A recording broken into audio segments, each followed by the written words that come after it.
Les marchés crypto ont connu leur plus grand crash depuis l'effondrement de FTX, mesuré en fonction des liquidations de levier. Mais la vraie question est, tout cela est-il planifié pour faire chuter les marchés avant que BlackRock ne lance son ETF Bitcoin? Certes, cette action des prix est brutale, avec le Bitcoin chutant de 30 000 $ à 26 000 $, avec des creux descendant jusqu'à 24 000 $, le tout en quelques heures. Cependant, avec la diminution réelle de la domination du Bitcoin au moment de cette chute, on peut se demander si cela est en réalité haussier ou baissier. On est parti et avant de commencer, reste prudent avec les nouvelles haussières sur les marchés. Pendant l'année précédant le halving, tout peut arriver et garder de la poudre sèche, du cash de côté, peut te permettre d'accumuler beaucoup de tokens lors de fortes baisses, lors des crashs ou même des liquidations de levier en cascade. Ce sont à ces moments-là qu'il faut profiter du marché afin d'obtenir beaucoup plus pour ton argent en crypto-monnaie.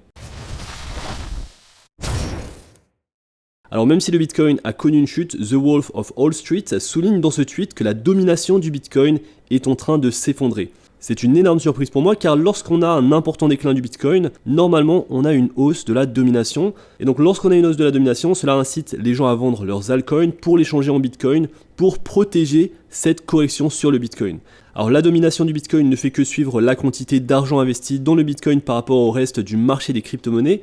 Ainsi, lorsque la domination est élevée, plus d'argent est investi dans le Bitcoin que dans toutes les autres crypto-monnaies. Et lorsqu'elle baisse, cela signifie que plus d'argent est investi dans toutes les autres crypto-monnaies au lieu du Bitcoin. Alors pourquoi est-ce si important pour les investisseurs crypto de le savoir? Eh bien la domination du Bitcoin vient de rompre une tendance haussière de 9 mois. Si l'on regarde ce graphique, la dernière fois que cela s'est produit était en mai 2020. À la suite de cette cassure, ce qui a suivi, c'était une flambée des altcoins. Historiquement, lorsque la domination du Bitcoin passe d'une tendance haussière à une tendance baissière, il devient plus rentable de détenir des altcoins plutôt que du Bitcoin.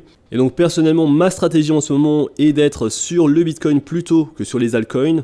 Et la raison pour laquelle je pense qu'il est plus intéressant de rester sur le Bitcoin en ce moment, c'est lorsqu'on regarde la valorisation totale des crypto-monnaies en excluant le Bitcoin et l'Ethereum.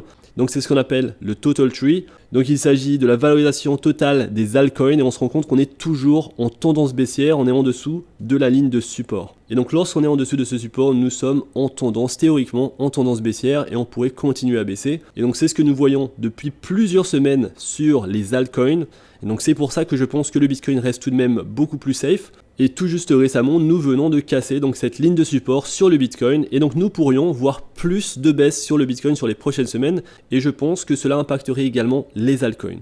Alors maintenant, quel serait le meilleur moment pour acheter des altcoins? Voici les 50 premières performances par rapport au Bitcoin. Comme tu peux le constater, peu d'entre elles ont fait bonne figure, certaines sont nouvelles comme le token OP et le token INJ. Et finalement, quand on prend un peu de recul, le meilleur moment pour investir dans les altcoins par rapport au Bitcoin n'est pas souvent celui que l'on croit. J'aime répondre à cette question avec de l'analyse technique et en particulier les supports et résistances que nous pouvons examiner sur le graphique du Total Tree, un graphique qui prend donc, comme je l'ai dit, la valorisation totale des crypto-monnaies en excluant le Bitcoin et l'Ethereum. Je pense aussi que la domination du Bitcoin joue un rôle important dans le choix d'investir dans les altcoins et ici ce qui se passe est un signal un peu surprenant selon moi. Normalement lorsqu'on a une chute du Bitcoin, on s'attend à une augmentation de la dominance du Bitcoin, ici c'est l'opposé et donc on va surveiller ça, mais laisse-moi te montrer un graphique très intéressant, c'est le Total Tree moins le dollar divisé par le Bitcoin, on obtient ce graphique. Et donc tu te rends compte sur ce graphique que le marché des altcoins a tendance à atteindre son pic en parité avec le Bitcoin à un certain moment. Alors c'est la ligne du haut en jaune, il a atteint son pic lors des 2 derniers cycles, puis il a atteint un creux d'environ 25%, la ligne en jaune du bas. Cette interprétation est la raison pour laquelle certaines personnes considéreraient simplement la stratégie de posséder du Bitcoin uniquement jusqu'à attendre la hausse parabolique. Car en effet, tu le vois aujourd'hui, nous sommes à 48%, nous pourrions très bien descendre à 25% sur les altcoins, et donc c'est beaucoup mieux finalement de rester sur le Bitcoin.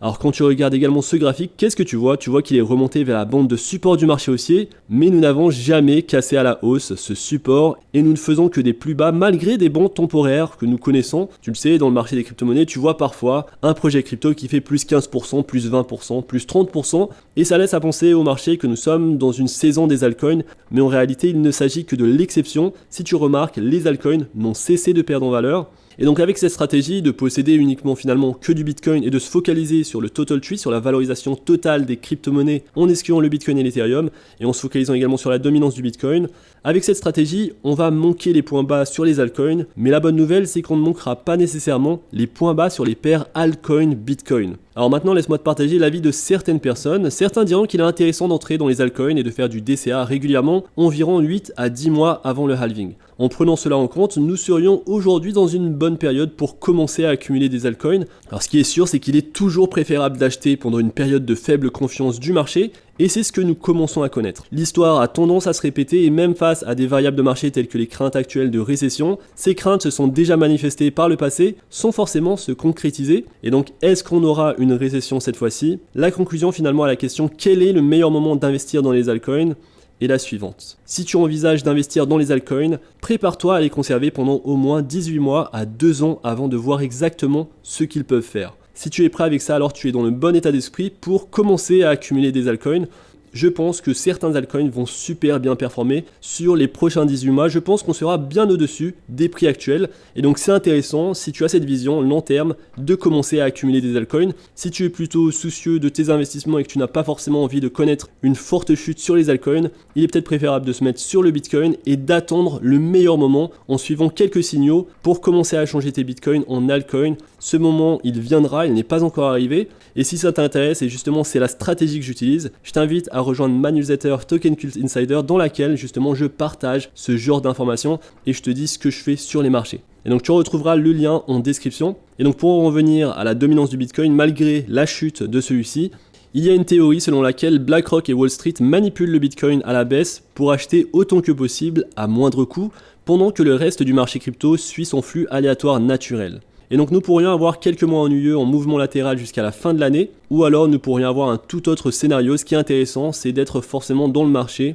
d'une moindre mesure, mais toujours avoir de la poudre sèche, du cash de côté pour profiter des meilleures opportunités. Alors une autre chose importante à garder à l'esprit, comme l'a souligné Plan B dans ce tweet, surtout pour les nouveaux arrivants, c'est que même en période haussière, le Bitcoin peut chuter de 30% 6 fois d'affilée et connaître une hausse de x10 par la suite. Alors comme tu peux le voir sur ce graphique de tendance haussière, il est parsemé de baisses de 38%, 36%, 33%. Il est important de se rappeler que ceci est l'année précédant le halving, ce qui tend à être plus volatile et risqué. Après le halving, si le Bitcoin baisse de 30% ou plus, ce sont généralement de bons moments pour accumuler des Bitcoins, et compte tenu du récent crash et de la possible tendance latérale baissière au cours des prochains mois, honnêtement, cela pourrait être également une excellente situation pour nous. Et donc comme nous l'avons dit sur la chaîne, investir sur le long terme est la stratégie qui convient le mieux au maximum de personnes. Plus nous avons de temps pour investir progressivement en faisant du dollar cost averaging dans des positions pendant un marché baissier, plus le potentiel de hausse est grand pour réaliser des profits pendant le cycle haussier.